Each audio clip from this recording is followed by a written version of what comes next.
Bonjour, bienvenue sur Radio Clé de Vie, la radio du développement personnel. Vous savez, il y a le magazine, il y a le film, enfin il y a plein de choses. Et aujourd'hui, dans Livre à lire, j'ai le plaisir d'accueillir Marie-Ève Lamontagne. Bonjour Marie-Ève. Allô. Ça me fait vraiment plaisir parce qu'on s'est connus par Internet oui. mais jamais en chair. On s'est rencontrés. Ouais, on s'est rencontrés en vrai. Comme quoi, l'Internet nous amène à tout. Marie-Ève, merci beaucoup d'être sur cette émission. Tu as écrit ce livre, Amour, aller-retour, l'estime de soi et la clé. C'est une autobiographie, hein. Tu parles beaucoup de toi, beaucoup de 2008, hein, où tu n'avais aucune estime. Ça a duré pendant un certain temps, jusqu'en 2013, où il y a eu des changements. Est-ce que tu peux nous présenter justement ce livre et ce qui s'est passé en 2008? Oui, en fait, j'aime toujours se dire qu'Amour, aller-retour, c'est vraiment une histoire sur le retour à l'amour de soi. Puis il faut savoir parce que, en fait, comme tu dis, je parle beaucoup de mon histoire, c'est pas parce qu'elle est plus importante ou intéressante qu'un autre, mais c'est vraiment que moi, dans ma vie, j'ai toujours eu une lacune incroyable d'estime de soi. Depuis que je suis toute jeune, j'ai un mal-être intérieur, j'ai vécu une énorme souffrance que j'ai jamais vraiment compris, fait que j'ai traîné ça toute ma vie. Et puis, bon, la vie, évidemment, m'a amené dans un paquet d'expériences, comme tout le monde. Et en 2008, on en arrive à une période où je suis peut-être début trentaine, et plein de nouveaux changements. Je déménage après quelques années après une séparation, nouvel appartement. Je viens de perdre mon travail parce que je travaillais pour une station de télévision à Montréal dans ce temps-là. Là, la compagnie fait faillite. Et là, je me retrouve dans une espèce d'environnement où j'ai jamais été, le métro boulot dodo, au centre-ville, 3 heures de voyagement par jour. Tu sais, l'horreur aujourd'hui que je voudrais pas. Oui, c'est clair, 3 heures, c'est pas... Non, c'est quelque chose, hein? Quand tu calcules ça sur une semaine, après, tu fais « Ouh! » Mais je me ramasse là, et dans le but d'avoir de la quiétude d'esprit, je me dis, je vais voyager en transport en commun. Il y a le train de banlieue qui est accessible de chez nous. Donc, je commence à voyager matin et soir dans le train. Et je m'assois dans mon train avec mes petits écouteurs et un matin, je suis assise et il y a un homme qui rentre dans le train et pow! Ça fait un choc dans ma poitrine. Je me mets à shaker, mon cœur bat la chamade. Je comprends rien de ce qui se passe et ma vie n'a plus jamais été la même à partir de ce moment-là.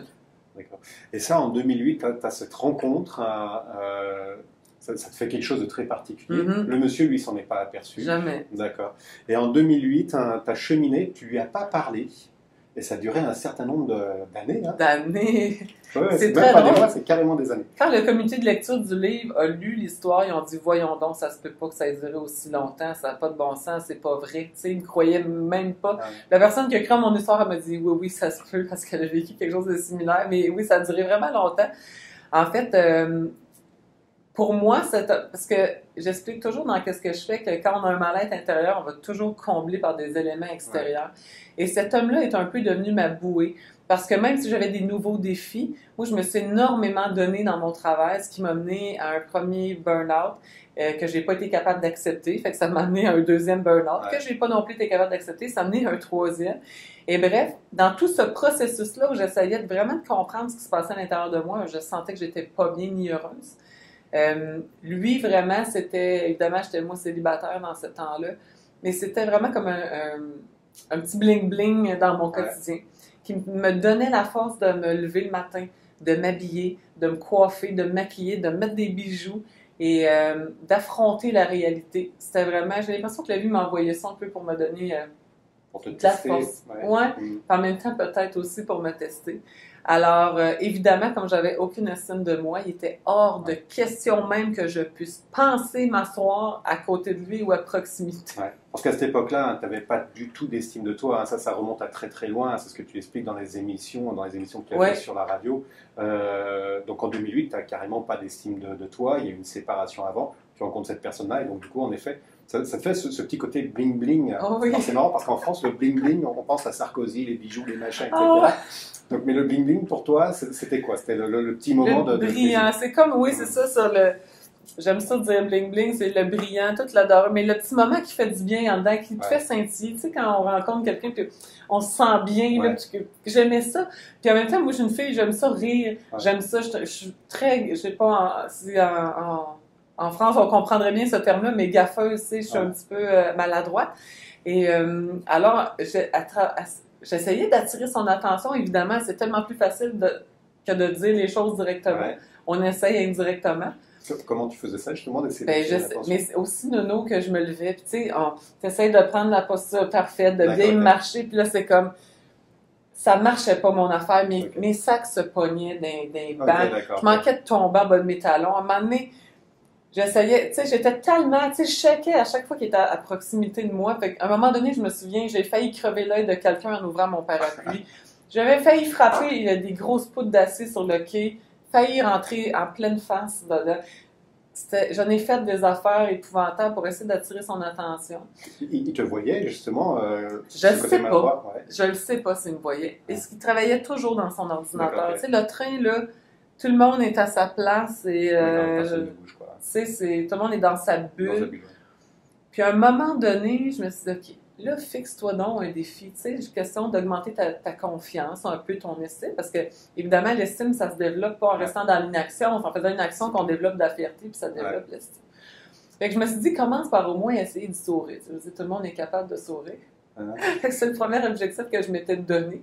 Et ça a pris 3 ans et demi avant que j'arrive. 3 ans et demi. 3 ans et demi. C'est énorme, 3 ans et demi. C'est quelque chose. Pour les personnes qui nous écoutent, qui sont à peu près dans ce stade-là, Marie-Ève l'a vécu et elle donne tout plein de clés. Oui, elle se travaille l'histoire.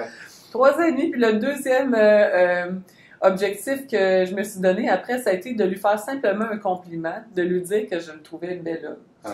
Et ça m'a pris une autre année, je pense, après. Ouais. Mais quand c'est arrivé, je me souviens d'avoir vu l'expression sur son visage.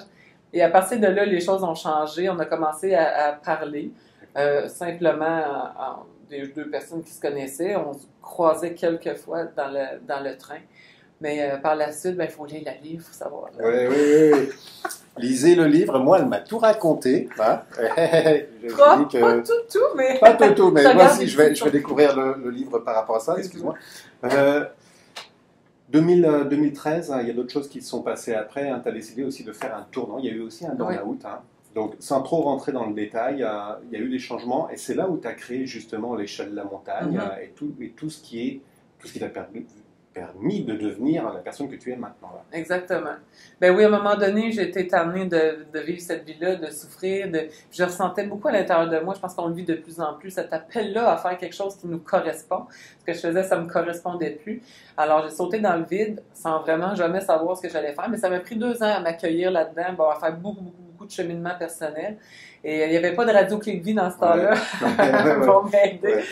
Et voilà, donc je fais beaucoup de cheminement personnel très intensif. J'ai changé très rapidement.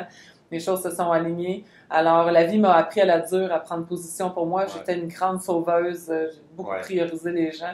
Mais plus que je faisais attention à moi, plus que je me ralignais avec moi-même, plus que j'ai commencé à découvrir qui j'étais vraiment.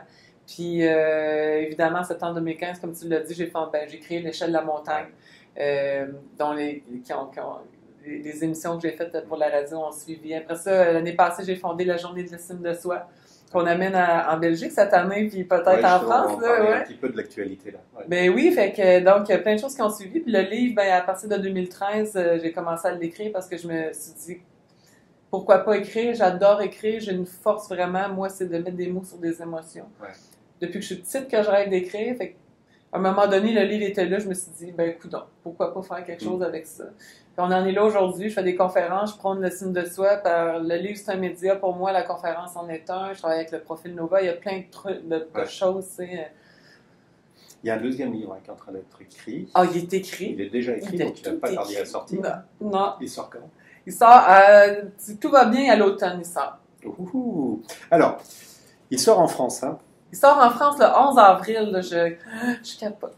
Donc du coup, quand vous allez voir cette vidéo-là, vous n'aurez pas encore le livre, mais sachez que le 11 avril, il va arriver en France. Et le deuxième, il va être en septembre.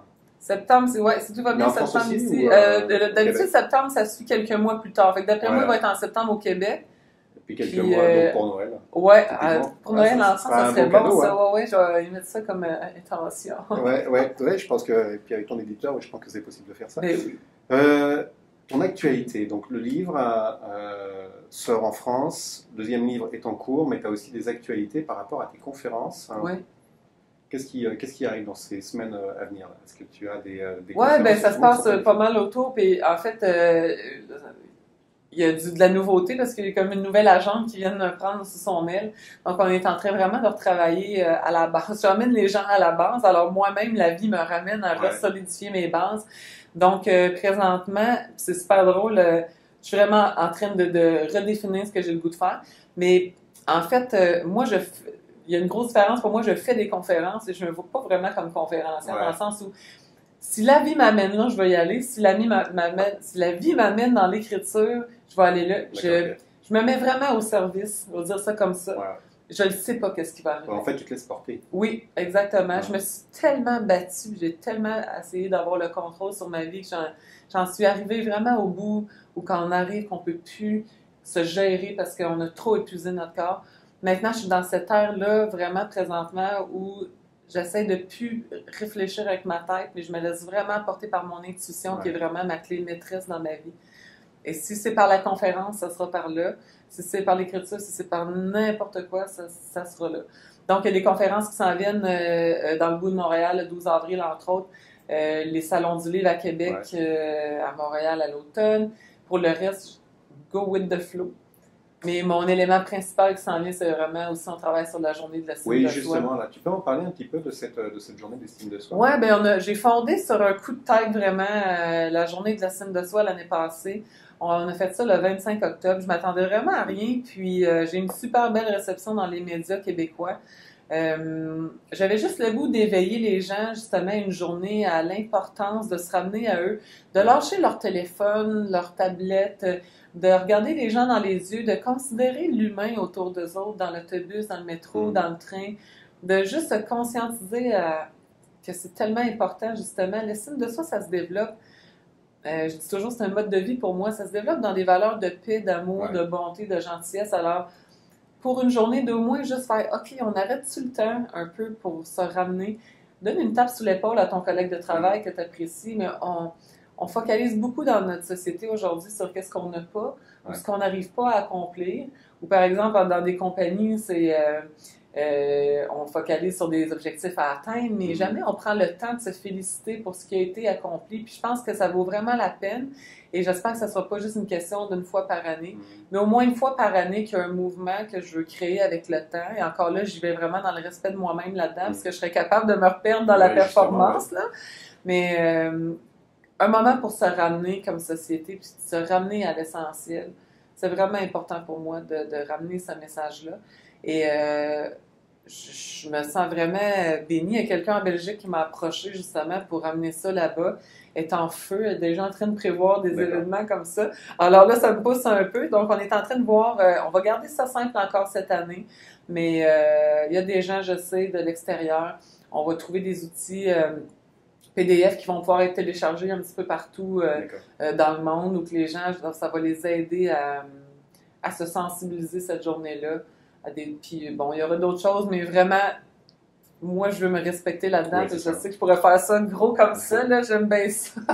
Mais en fait, tu as beaucoup appris, hein, comme quoi il faut que tu te respectes, hein, cas de burn-out. Donc, du coup, au bout d'un certain temps, ça finit à rentrer, hein, l'apprentissage. Ah, c'était dur à rentrer. Ça, je pense que cas de burn-out, ça n'a pas été assez. Ça a pris beaucoup d'accueil. Mais je me connais très bien. Et je sais que je pourrais encore glisser. Je sais que ma santé est fragile. Ça me demande beaucoup d'accueil. Et mon livre, c'est vraiment pour moi un ancrage. Quand je revois ce bling-bling, comme je dis, or là, c'est vraiment... C'est un rappel pour moi de tout le travail que j'ai fait sur moi-même. C'est ma clé de visite de tout mon cheminement personnel. Puis j'ai tellement travaillé fort qu'aujourd'hui, dès que ça glisse un peu, je me ramène encore une fois. Ça te permet de te retrouver. Journée en Belgique, ça va être quand, ça? Les détails sont à venir. Il y a une page Facebook pour la journée de l'estime de soi. Qu'on avait créé l'année passée, c'est la page générale, puis il y a une page Journée de l'estime de soi Belgique, où Geneviève va vraiment partager les événements. Ce que je veux faire aussi, c'est probablement qu'on va créer un site web ou que ça va être redirigé sur mon site web ou qu'on va avoir une page vraiment pour la journée. On va aller tout classifier les événements qui vont être disponibles un peu partout aussi. Mais on est tout en train de brasser ça, puis... J'aimerais ça avoir 14 cerveaux, ça m'aiderait. Oui, je crois qu'on est beaucoup à vouloir ça. Oui, hein, effectivement.